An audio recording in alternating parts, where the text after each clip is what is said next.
अमन धीरे से माही के शर्ट के बटन को खोल रहा था और माही बस शर्माए हुए पीछे हट रही थी। परंतु अमन था कि बस चाह रहा था कि किस तरह से वो माही को अपने प्यार के रंग में रंग दे। अब माही कहने लगी, पता नहीं अमन क्यों मुझे बहुत ही डर लग रहा है। मुझे ऐसा लग रहा है कहीं ऐसा ना हो कि पापा के गुंडे यहाँ पर आ जाए और फिर हम दोनों को एक दूसरे से जुदा कर दे। क्योंकि तुम्हें तो पता है मेरे पापा कितने बड़े पॉलिटिशियन हैं।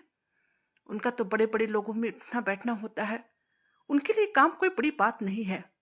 ना जाने कहीं पापा को पता न चल जाए कि हम दोनों यहाँ पर हैं, तो भगवान जाने फिर क्या होगा। माही के चेहरे पर डर का भाव साफ दिखाई दे रहा था। तभी अमन कहने लगा, अरे बाबा माही, तुम कितना परेशान होती हो। तुम्हें तो मालूम है हम लोग किसी दूसरे शहर में आए हैं। मुझे नहीं लगता कि तुम्हारे पापा यहाँ आकर हम लोगों को ढूंढ पाएंगे। वह एकदम भावनाओं से भरा हुआ था और फिर वह माही से कहने लगा, अरे यार तुम कितना परेशान हो रही हो। तुम्हें अभी ये परेशानी छोड़नी होगी। तुम्हें तो पता है हम दोनों शादी कर चुके हैं और अब तुम देखो भी तो तुम्हारे मांग पे मेरे नाम की सिंदूर लगी हुई है और तुम्हारे गले में मेरे नाम के मंगलसूत्र है। फिर तुम क्यों इतना घबरा रही हो। अमन अब इस नए रिश्ते के एहसास माही को करवाना चाह रहा था, जिस कारण वह इस वक्त पूरे मदहोशी में था।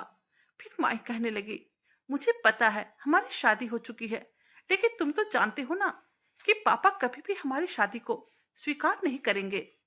वैसे तो मेरे पापा मुझे बहुत ही प्यार करते हैं, लेकिन इस मामले में मैं पापा के सबसे बड़ी दुश्मन हूँ। पापा सभी कुछ बर्दाश्त कर सकते हैं, परंतु अपनी बदनामी बिल्कुल भी बर्दाश्त नहीं कर सकते हैं। मैं जब भी पापा को सामने तुम्हारे नाम लेती थी, पापा तो गुस्से के मारे थर-थर कांपने लगते थे और उनका चेहरा एकदम से लाल हो जाता था। अब अमन कहने लगा, अब तुम आज की रात यह क्या लेकर बैठ गई हो। क्या हम लोगों ने शादी इसलिए किया था कि हम लोग यही सब बातें करते रहे। मुझे पता है कि अभी मुझे ये सब बातें नहीं करनी चाहिए, लेकिन तुम नहीं जानते हो कि अब हमारी शादी हो चुकी है और तुम मेरी पत्नी बन गई हो। मैं जानती हूँ, तभी तो ये कह रही हूँ कि अब पता नहीं पापा गुस्से में क्या कर बैठेंगे। तुम्हारी बात बिल्कुल सही है माही, लेकिन तुम समझ क्यों नहीं रही हो।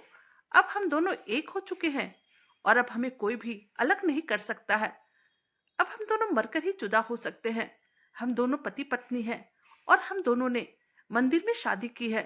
यह मंगलसूत्र और यह सिंदूर इस बात की गवाह है और तुम्हारे पापा इस पवित्र रिश्ते को ठुकरा नहीं सकते हैं।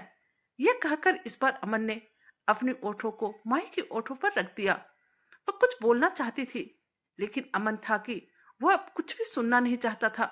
उसे पता था कि माही इस वक्त बहुत ही डरी हुई है और अगर उसके मन से यह डर नहीं निकलेगा तो फिर वह न जाने और क्या क्या बातें करने लगेगी।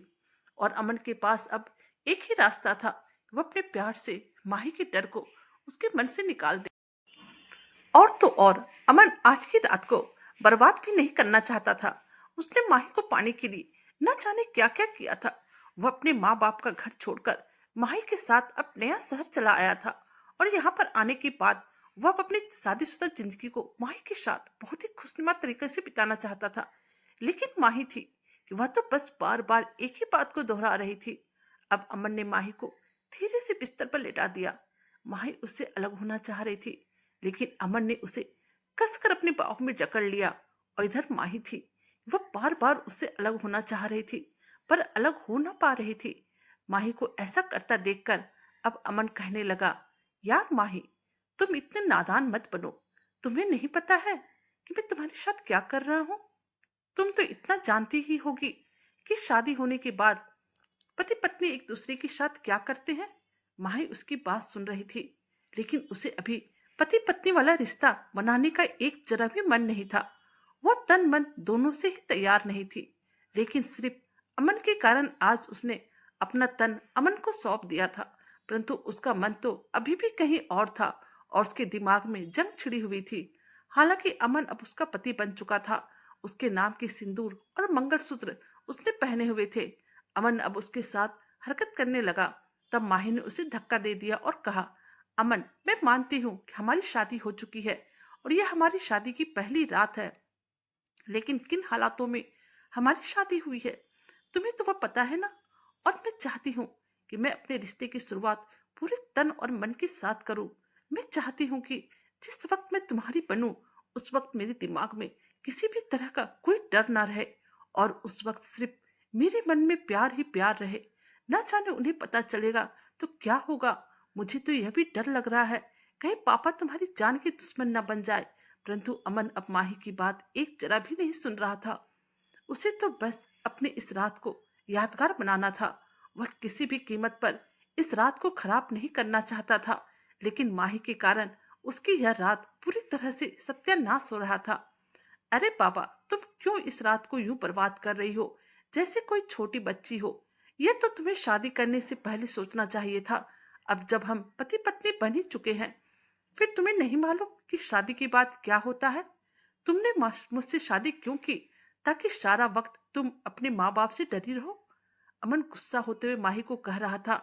इस बार अमन खुद ही माही से पीछे हटने लगा था, और अब उसकी आंखों में गुस्सा साफ दिख रहा था। उसे माही पर बेहद गुस्सा आ रहा था, जो एक ही बातों को रट लगाए हुए बैठी थी। अमन पीछे हटते हुए माही की आंखों में भी देख रहा था, क्योंकि वह एक ही बात को बार बार बोले जा रही थी। नहीं, ऐसी बात नहीं है। तुम तो जानते हो ना कि मैं तुमसे कितना प्यार करती हूँ। यह कहकर माही फिर से चुप हो गई। अमन कहने लगा, अगर तुम मुझे सचमुच में प्यार करती हो तो तुम अभी मुझसे यूं सवाल ना करती। तुम्हें क्या मेरा प्यार पर भरोसा नहीं है? और फिर इस बार अमन ने दोबारा से माही को अपनी बाहों में भर लिया। अमन कहने लगा, बस आज की रात तो मेरी हो जाओ, और देखो यहाँ पर हम दोनों के सिवाय और कोई भी नहीं है, और मैं अब तुमसे बिल्कुल भी दूर नहीं रह सकता हूँ।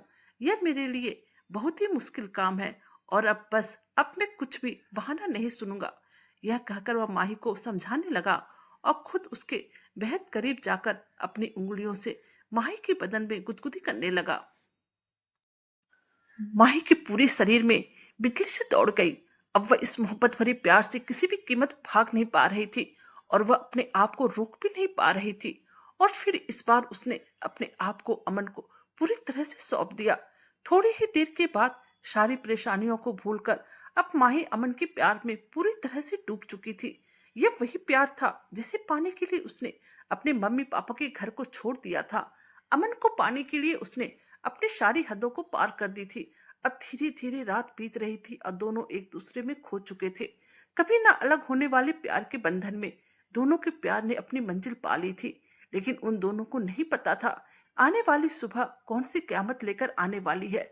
उन दोनों को नहीं पता था इस तरह के प्यार का अंजाम कितना भयानक होता है। वह दोनों तो एकदम से बेखबर होकर बस अपने प्यार की मंजिल की ओर बढ़ चुके थे, जहां पर सिर्फ प्यार था और सिर्फ प्यार था। सारी रात दोनों एक दूसरे की बाहों में रहे, और जब सुबह हुई चिड़िया की चहचहाहट से माही की आंखें खुली। वह उठना चाह रही थी, लेकिन अमन ने तो उसे अपनी बाहों में भर रखा था। अब वह अमन के बालों में अपनी उंगलियों को फंसाकर उसके साथ खेलने लगी। फिर थोड़ी ही देर के बाद अमन ने भी आंखें खोल दी। उसने उठते ही फिर से माही को किस कर लिया, तो माही की आंखों के सामने रात वाली सारी सीन आने लगी, जिससे कि वह दोनों एक दूसरे के साथ पूरी रात से प्यार में भीग चुके थे। वह सब याद आते ही अब माही शर्माने लगी थी। माही का यूं शर्माना देखकर अमन कहने लगा, लगता है मैडम जी का शर्माना अभी खत्म नहीं हुआ है। एक काम करते हैं माही, चलो एक बार फिर से वही रात वाला प्यार करते हैं। इस बार माही अमन की बात को सुनकर खिलखिलाकर हंस पड़ी थी, और माही को हंसता देखकर अमन भी जोर जोर से हंसने लगा था। अब उसने दोबारा से माही को अपनी बाहों में भर लिया और कहने लगा, अब बताओ मेरी जान, अब तुम्हें कैसा महसूस हो रहा है? थोड़ी देर के लिए तो रात में तुमने मेरा मूड ही खराब कर दिया था। यार, तुम अब मेरी पत्नी हो। अब तुम्हें डरने की कोई जरूरत नहीं है। जो होगा हम दोनों मिलकर उस हालात का सामना कर लेंगे। और सबसे बड़ी बात, हम दोनों ने कोई गुनाह नहीं किया है, बल्कि एक दूसरे से प्यार किया है। और तुम एक बात हमेशा याद रखना कि मैं मरते दम तक तुम्हारा साथ बिल्कुल भी नहीं छोड़ूंगा। अगर मौत भी आएगी तो सबसे पहले मेरे को ही आएगी। अब माही का डर पूरी तरह से निकल चुका था, क्योंकि उसे समझ में आ गया था अमन उसे किसी भी कीमत पर नहीं छोड़ेगा, और वह उसका सच्चा प्यार है। और अमन का प्यार ही माही के लिए सबसे बड़ी ताकत थी।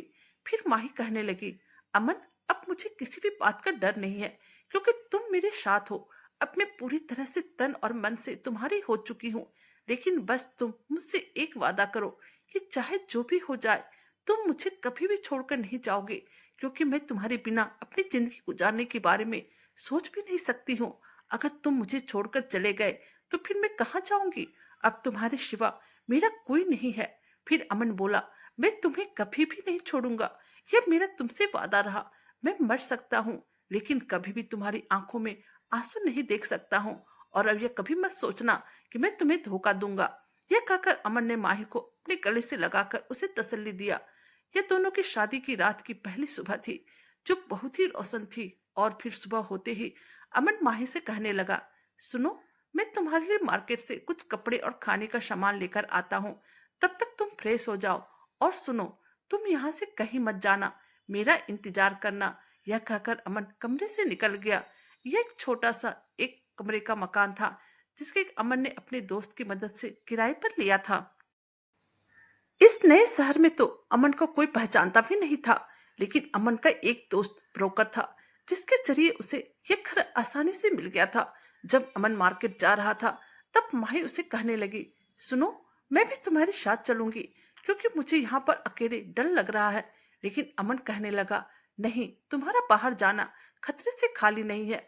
तुम तो जानती ही हो कि तुम्हारे पापा की कितनी पहुंच है। अगर उनके आदमियों ने तुम्हें देख लिया या फिर पहचान लिया तो फिर बहुत ही बड़ी मुसीबत हो जाएगी। अब तक तो तुम्हारे पापा ने सारे पुलिस ऑफिसर को तुम्हें ढूंढने के लिए कह भी दिए होंगे। तुम्हारे पापा पॉलिटिक्स में है और उनकी अच्छे अच्छे लोगों से जान पहचान होगी, और वो इस टाइम इस चीज का भरपूर फायदा लेंगे।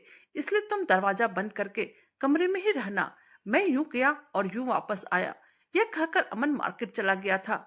अब माही कमरे का दरवाजा अच्छे से बंद करके घर की साफ सफाई में लग गई, क्योंकि घर बहुत ही गंदा था। उसे सफाई करने में करीब 2 घंटा लग गया। धीरे धीरे घड़ी की सुइयां आगे बढ़ती जा रही थी और समय गुजरता जा रहा था। सुबह से दोपहर हो गई और दोपहर से शाम हो गई, परंतु अभी तक अमन मार्केट से वापस नहीं आया था। माही इंतजार करते करते थक गई थी। वह सोचने लगी, कम से कम अमन को एक बार फोन करके मुझे बता तो देना चाहिए कि कितना टाइम लगेगा। लेकिन ना तो अमन आया और ना ही उसका फोन आया। अब तो रात भी हो गई थी। चारों तरफ सिर्फ अंधेरा ही अंधेरा था। माही को अब अकेले बहुत ही डर लगने लगा था। अब वह रोने लगी और परेशान होने लगी। वह तो यहाँ पर किसी को पहचानती भी नहीं थी कि किसी से मदद भी लेती। उसे अंदर से बहुत ही घबराहट हो रही थी। समझ में नहीं आ रहा था कि वह क्या करे। सारी रात उसने यूं ही जागते हुए काट दी। नींद उसकी आंखों में कोसों दूर थी। और फिर कुछ ही घंटों के बाद अगली सुबह का सूरज निकल आया। लेकिन अब माही एक पल भी बिना देर किए हुए चादर ओढ़कर अमन की तलाश में निकल पड़ी। आखिर वह अमन को कहाँ ढूंढती? इतना बड़ा शहर था, इतने सारे मार्केट थे, आखिर अमन कहाँ गया था? कुछ भी पता नहीं चला। माही दिन भर अमन को ढूंढती रही, परंतु उसका कुछ भी पता नहीं चला। फिर माही थक हार कर अपने कमरे में लौट आई थी। इसी तरह दूसरा दिन भी निकल गया। माही काफी परेशान हो गई थी। अब उसे रह रह कर अपने पापा की बात याद आ रही थी कि तुम देखना, 4 दिन तक ऐसी मौज मस्ती करने के बाद यह लड़का तुम्हें छोड़कर चला जाएगा, क्योंकि यह तुमसे नहीं, सिर्फ तुम्हारे शरीर से और तुम्हारी दौलत से प्यार करता है। क्योंकि इसे पता है तुम्हारे पापा बहुत ही बड़े आदमी है और तुम उनकी इकलौती बेटी हो, और वह इस चीज का भरपूर फायदा उठाएगा। न जाने क्यों माही को अपने पापा की बात बार बार कानों में गूंज रही थी। क्या वाकई अमन उसे छोड़कर चला गया था? अब तो दूसरा दिन भी बीत चुका था, लेकिन अमन का कहीं पर भी पता नहीं चल पा रहा था। माही बस कमरे में बैठे बैठे आंसू बहा रही थी। तीसरे दिन भी पूरी तरह निकल गया और अभी तक अमन वापस नहीं आया था। अब तो माही को शक होने लगा कि सच में अमन ने उसे धोखा तो नहीं दे दिया। वह सोचने लगी, कहीं पापा सच में सही तो नहीं कह रहे थे। एक पल तो उसे लगता कि अमन ने उसे धोखा दे दिया, लेकिन दूसरे ही पल वह सोचने लगती, नहीं, उसका अमन ऐसा बिल्कुल भी नहीं है। वो तो मुझसे सच्चा प्यार करता है और वह मुझे कभी भी धोखा नहीं दे सकता है। अब बस माही बैठे बैठे सारा दिन रोते रहती थी। उसके पास इतने तो पैसे थे जिससे कि उसका गुजारा 2 महीने तक हो सकता था। वह घर से गहना और कुछ पैसे लेकर भागी थी, और उसके पास गहने और पैसे जैसे कि तैसे पड़े हुए थे। अमन तो बाहर जाने से पहले माही से एक भी पैसा लेकर नहीं गया था, और ना ही उसने माही के एक भी गहनों को हाथ लगाया था। फिर वह कैसे मान लेती कि अमन ने उसे धोखा दिया है? क्योंकि अगर अमन को उसे धोखा देना होता तो वह माही के सारे गहने और पैसे लेकर भी अस जाता, और तो और कम से कम वह माही के साथ 10 दिन रहकर ऐश मौज अवश्य करता और अपने मन के प्यास को बुझाता। लेकिन यहाँ तो अमन शादी के दूसरे दिन ही घर से गायब हो चुका था। उसने माही के किसी भी सामान को हाथ नहीं लगाया था, इसलिए उसका दिल यह मानने को तैयार ही नहीं था कि अमन उसे धोखा देकर जा चुका है। अब तो किसी अनहोनी को लेकर माही का दिल जोर जोर से घबराने लगा था।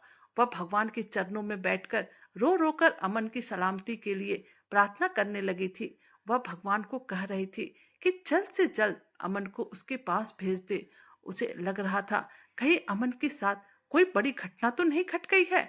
अब मेरा क्या होगा और मैं अमन को कहाँ ढूंढूं? मुझे तो कुछ भी समझ में नहीं आ रहा था। यही सब सोच सोचकर बुरी तरह से घबराने लगी थी। लेकिन अब उसने अपने मन में को स्थिर किया और उसने मन ही मन यह फैसला कर लिया कि वह इसी घर में रहकर अमन का इंतजार करेगी। उसके पास इतने जेवर और पैसे थे कि कुछ महीनों तक उसका गुजारा आराम से हो सकता था। इसलिए उसने वापस जाने का फैसला ना करते हुए इसी घर में अपनी जिंदगी को आगे बढ़ाने का फैसला किया। लेकिन यह उसके लिए आसान नहीं था। उसे हर वक्त अमन की याद आ रही थी।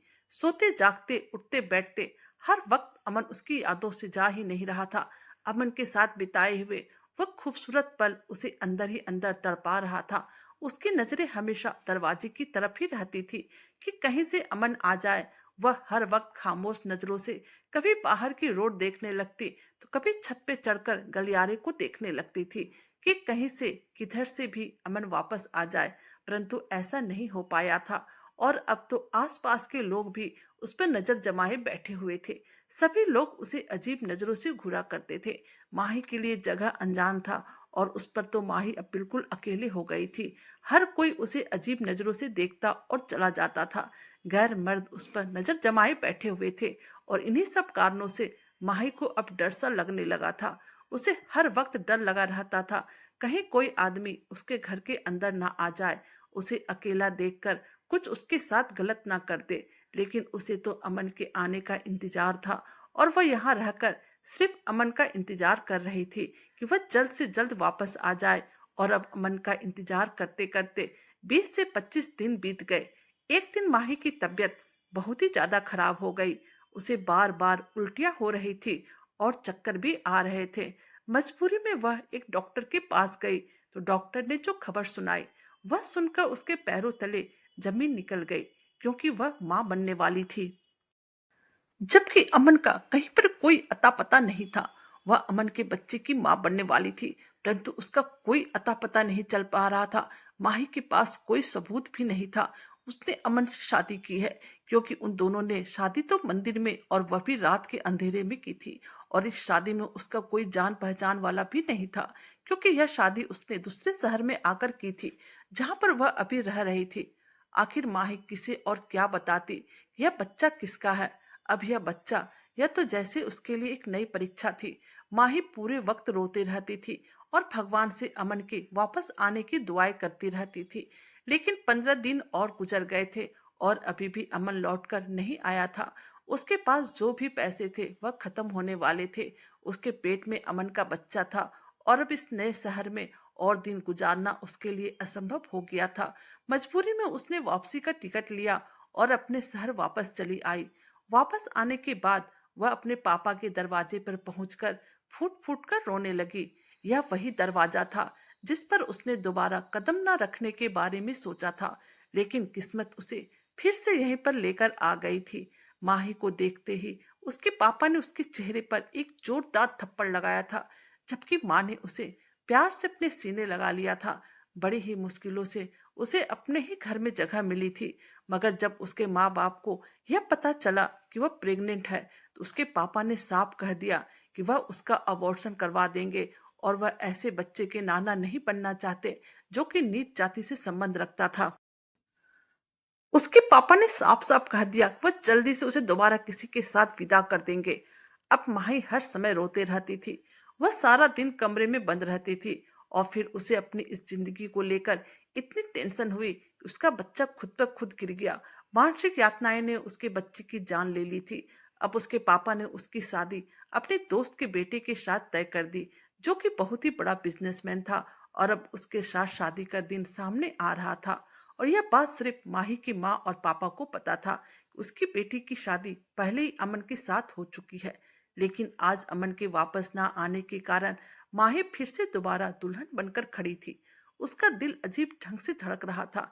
ना जाने क्यों उसका दिल शादी के लिए बिल्कुल भी राजी नहीं था। वह अभी भी अमन के वापसी का इंतजार कर रही थी। हालांकि उसने यह मान लिया था कि जरूर अमन ने उसे धोखा दिया है। खैर, शादी का समय आ गया, बारात भी आ चुकी थी। वह बहुत ही बुझे हुए दिल के साथ मंडप तक पहुंची थी। दिल बार बार उसे कह रहा था कि अमन की पत्नी होते हुए वह कैसे किसी और के साथ शादी कर सकती है। मगर फिर वही उसे अमन की बेवफाई का ख्याल आ रहा था, जो उस अजनबी शहर में छोड़कर खुद न जाने कहाँ चला गया था। वह इस वक्त यह सब सोच रही थी और अब फेरे होने वाले थे। फिर वह जैसे ही फेरे लेने के लिए खड़ी हुई, उसके कदमों तले जमीन खिसक गई थी, क्योंकि सामने वह था जिसे देखकर वह चीख मारकर जोर जोर से रोना चाहती थी। और फिर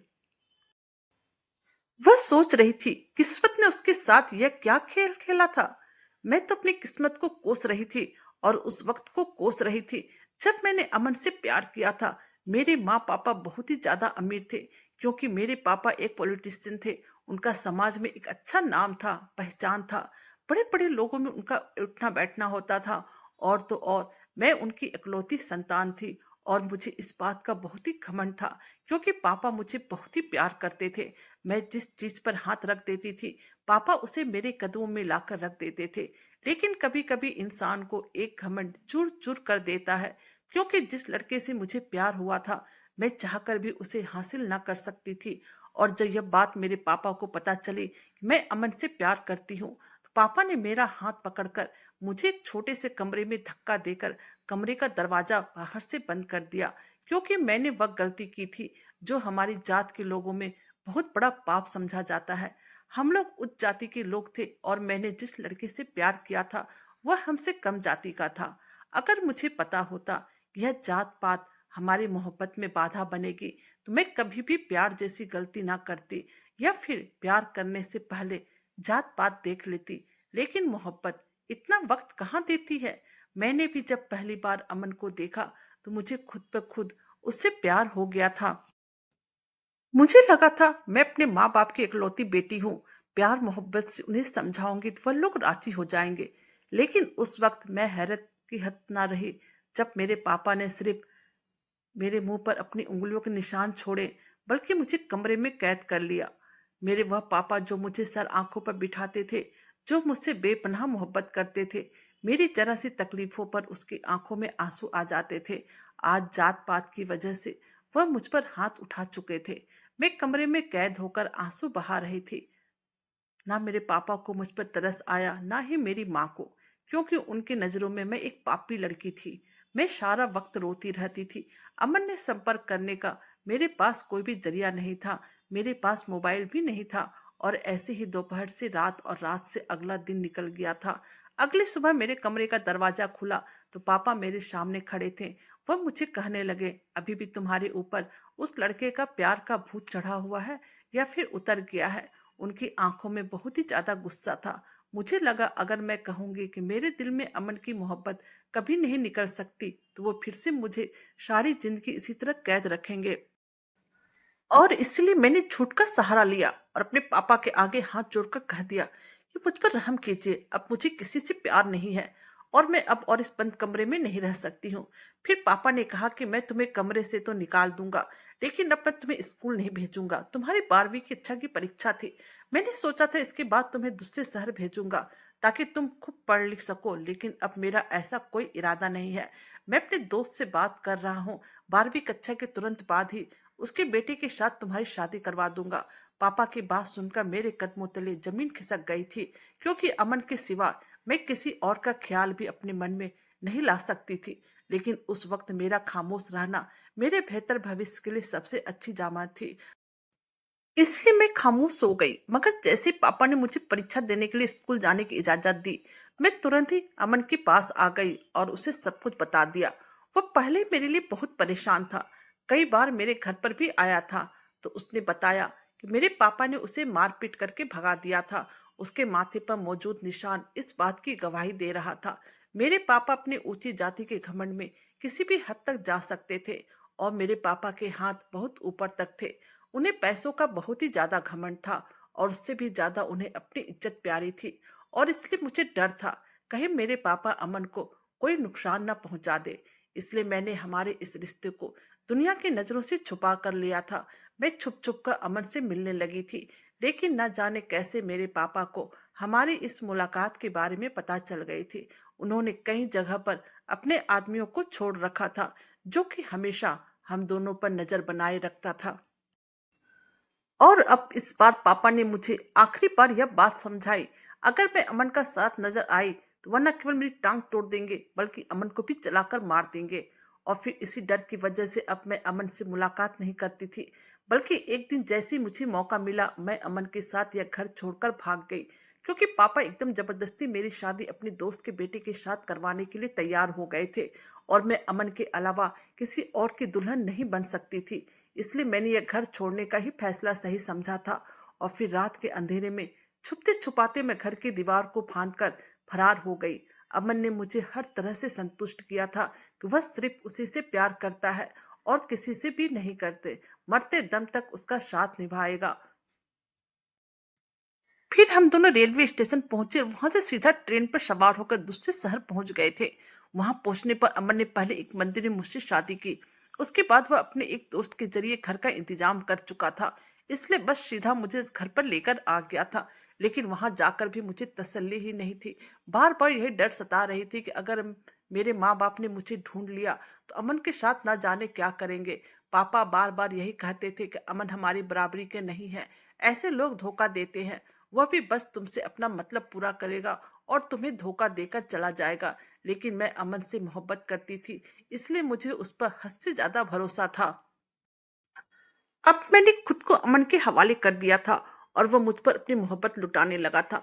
लेकिन यह मोहब्बत बस एक रात के लिए ही थी, क्योंकि अगले दिन अमन न जाने कहाँ गायब हो गया था। और फिर अगले आने वाले 2 महीने में मेरी जिंदगी में बहुत ही दुख भरे थे। मैंने अमन के बिना उस दूसरे शहर में बहुत ही मुश्किलों से दिन गुजारे थे।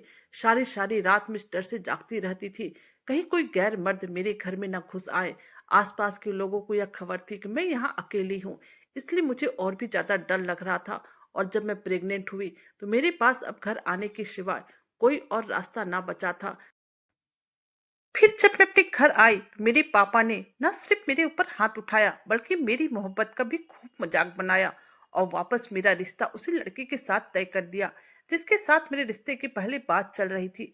मेरी प्रेगनेंसी के नेचुरल तौर पर गिर चुकी थी और मैं इस दूसरी शादी के लिए मजबूर थी। बहुत मुश्किल से मैं दुल्हन बनी थी और मंडप पर पहुंची थी। दिल बार बार अमन को पुकार रहा था। मैं अपने ही सोच में मगन थी और जब फेरे लेने का समय आया और पंडित जी ने खड़े होने को कहा तो मैं खड़ी हो गई। लेकिन सामने जो दृश्य देखा मेरे कदमों तले जमीन खिसक गई थी, क्योंकि अमन मेरे सामने खड़ा था और फटी फटी निगाहों से मुझे देख रहा था। पूरे 3 महीने बाद हम एक दूसरे के सामने थे और वह भी इस तरह कि मैं किसी और की पत्नी बनने जा रही थी, जबकि मैं पहले से ही अमन की पत्नी थी। अमन आगे आया और गुस्से से चिल्लाकर कहने लगा, माही यह तुम क्या कर रही हो? तुम मेरी पत्नी हो, हमने शादी की है, तो फिर तुम्हें कैसे किसी और के साथ शादी कर सकती हो? यह बात सुनकर मेरे पापा ने गुस्से से अमन की ओर देखा और फिर गार्डों को कहा कि वह अमन को उठाकर बाहर फेंक दे। लेकिन मैं मंडप से उतर आई और भागकर अमन से लिपट गई। मैंने पापा से कहा, यह मेरा पति है और मैं इससे बहुत ही प्यार करती हूँ। कम से कम मुझे इससे एक बार यह तो पूछने दो आखिर यह कहाँ चला गया था और इसने मेरे साथ ऐसा क्यों किया? फिर अमन कहने लगा, मैं तुम्हारे लिए कपड़ा वगैरह खरीदने के लिए गया था, लेकिन फिर मेरा अचानक से एक्सीडेंट हो गया और मैं बुरी तरह उस हादसे का शिकार हो गया। कुछ लोगों ने मुझे अस्पताल पहुंचाया।